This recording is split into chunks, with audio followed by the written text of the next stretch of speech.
Hi friends, నా పేరు లక్ష్మణ్. మీరు చూస్తున్నారు మీ తెలుగు ఇంటెక్ టిప్ ఛానల్. నేను అందించే లేటెస్ట్ అప్డేట్ వీడియోలను మీ యొక్క మెయిల్ నోటిఫికేషన్ ద్వారా ఫ్రీగా పొందాలి అనుకుంటే కింద నుండి సబ్స్క్రైబ్ బటన్ని ఈ విధంగా ప్రెస్ చేయాలి. అలాగే పక్కన ఉండే బెల్ ఐకాన్ని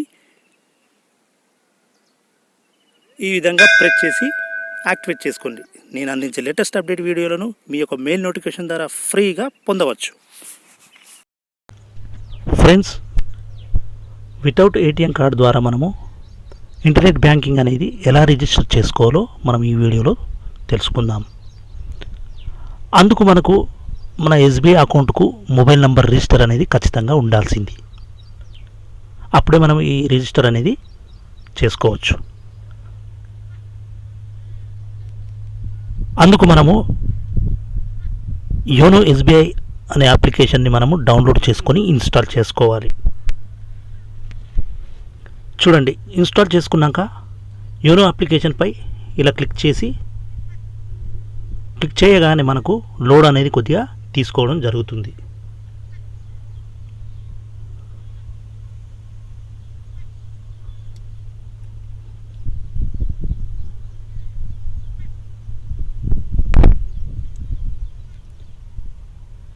కొద్దిగా లోడ్ అనేది మనకు టైం పడుతుంది. చూడండి, ఈ విధంగా మనకు ఇంటర్ఫేస్ అనేది రావడం జరుగుతుంది. చూడండి ఇక్కడ మనకు ఎగ్జిస్టింగ్ కస్టమర్ అని కనిపిస్తుంది. అక్కడ క్లిక్ చేయండి. క్లిక్ చేశాక ఇక్కడ మనకు రిజిస్టర్ విత్ అకౌంట్ డీటెయిల్స్ అని కనిపిస్తుంది. అక్కడ క్లిక్ చేయండి.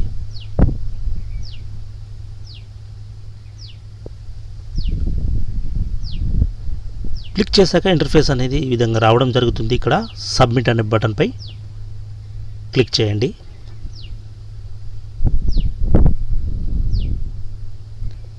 ఇప్పుడు సబ్మిట్ బటన్పై క్లిక్ చేయగానే మనకు ఈ విధంగా రావడం జరుగుతుంది. ఇక్కడ అకౌంట్ నెంబర్ని ఎంటర్ చేయాలి. అకౌంట్ నెంబర్ని పూర్తిగా ఎంటర్ చేయాలి. అకౌంట్ నెంబర్ని ఎంటర్ చేశాక అలాగే డేట్ ఆఫ్ బర్త్ని కూడా ఎంటర్ చేయాలి.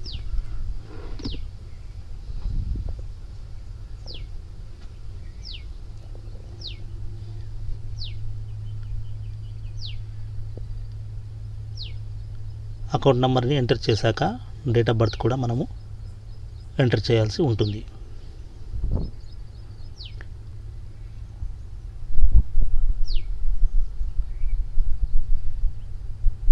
డేట్ ఆఫ్ బర్త్ అనేది ఇచ్చాక ఇక్కడ ఆటోమేటిక్గా మనది ఏ బ్రాంచ్లో అకౌంట్ అయితే ఉంటుందో ఆ బ్రాంచ్ నేమ్ అనేది మనకు కనిపించడం జరుగుతుంది.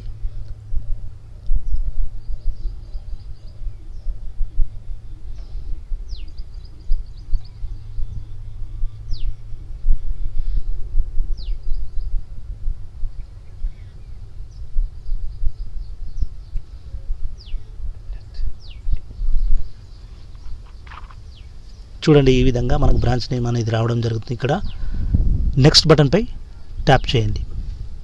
ట్యాప్ చేసాక రిజిస్టర్ అయిన మొబైల్ నెంబర్కు ఒక OTP అనేది రావడం జరుగుతుంది. వచ్చిన OTPని ఇందులో ఎంటర్ చేయాలి.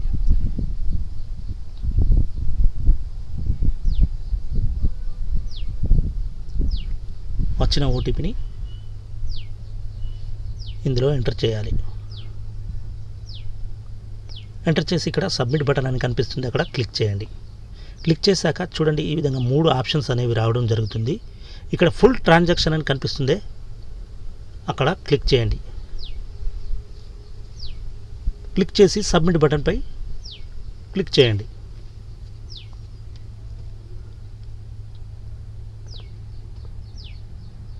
ఫుల్ ట్రాన్సాక్షన్పై క్లిక్ చేశాక ఇక్కడ కంటిన్యూ అని కనిపిస్తుంది. అక్కడ క్లిక్ చేయండి. చూడండి, మనకు ఈ విధంగా యూజర్ నేమ్ అనేది ఒకటి కొత్తది మనము క్రియేట్ చేసుకోవాల్సి ఉంటుంది. యూజర్ నేమ్ అనేది కొద్దిగా స్ట్రాంగ్గా మనము క్రియేట్ చేసుకోవాల్సి ఉంటుంది.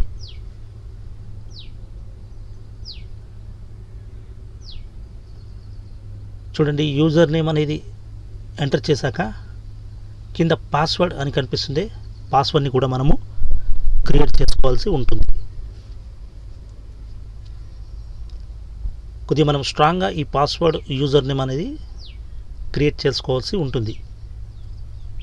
మనం క్రియేట్ రాసుకునేటప్పుడు మనం ఒక నోట్ ప్యాడ్పై ఈ యూజర్ నేమ్ పాస్వర్డ్ అనేది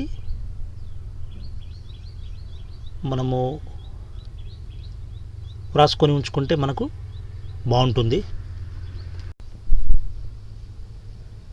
చూడండి, యూజర్ నేమ్ అనేది ఇచ్చాక ఇక్కడ పాస్వర్డ్ అని కనిపిస్తుంది. ఇక్కడ పాస్వర్డ్ కూడా మనము క్రియేట్ చేసుకోవాలి. అలాగే కింద రీఎంట్రీ పాస్వర్డ్ అని కనిపిస్తుంది. అక్కడ మళ్ళీ యాస్టిస్ మనం ఎలా పాస్వర్డ్ అయితే ఇచ్చామో ఆ పాస్వర్డ్ని మనము రీఎంట్రీలో ఎంటర్ చేయాలి.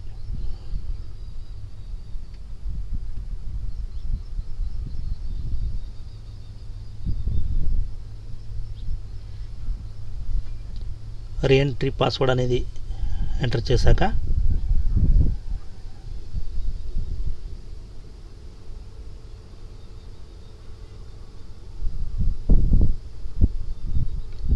ఇక్కడ సబ్మిట్ అని కన్ఫర్మ్ అని కనిపిస్తుంది. అక్కడ క్లిక్ చేయండి.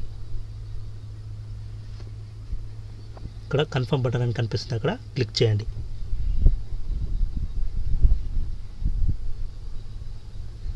చూడండి, క్లిక్ చూడండి, ఈ విధంగా మనకు ఒక రిఫరెన్స్ నెంబర్ అనేది రావడం జరుగుతుంది. అయితే మనం రిజిస్టర్ అయిన మొబైల్ నెంబర్కి కూడా ఈ రిఫరెన్స్ నెంబర్ అనేది రావడం జరుగుతుంది. ఈ రిఫరెన్స్ నెంబర్ని మనం తీసుకెళ్ళి మనం బ్యాంకులో సబ్మిట్ చేస్తే మనకు ఈ యొక్క ఇంటర్నెట్ బ్యాంకింగ్ అనేది యాక్టివేట్ అనేది కావడం జరుగుతుంది. ఈ వీడియో కనుక మీకు నచ్చితే తప్పకుండా సబ్స్క్రైబ్ చేయండి. Thank you. ఉంటాను.